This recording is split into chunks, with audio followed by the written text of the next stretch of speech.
Wak, di na tama to ha. Lagi mo na lang ginagawa ito sa akin. Parang naliliitan ka yata sa akin. Di mo ba nakikita to? Matigas to. Matigas to. Kala mo, maghihiwalay at maghihiwalay ng landas ang balat sa tinalupan sa oras na ito. Hindi pwedeng ganyan. Palagi mo na lang akong ginaganito. Tuwing darating ako ng bahay, kala mo kakayanin mo ko. Kala mo ha? Hoy, Albino! Magreklamo ka! Ayusin mo yan! Hindi mang magre-reklamo. Tingnan nyo ang ginawa nyo. Pinaghalo nyo itong puti sa dikolor.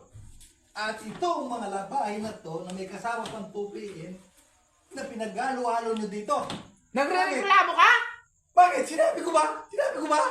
Ang sinasabi ko lang, ayusin nyo. Ayusin nyo. Pero hindi, pinaghalo-halo nyo. Hindi pwedeng ganyan. Ha? Ayusin mo yan! Ayusin mo yan.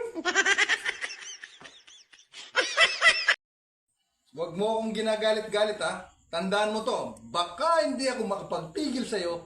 Lalayasan kita. Ah, ganun! Hayat, maglayas ka na! Hindi ka kawalan! Eto pa!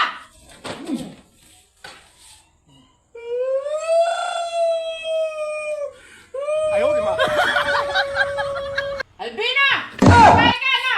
Sino yung message sa'yo? Email ang pangalan! Ah, hindi ko nga kilala yun eh.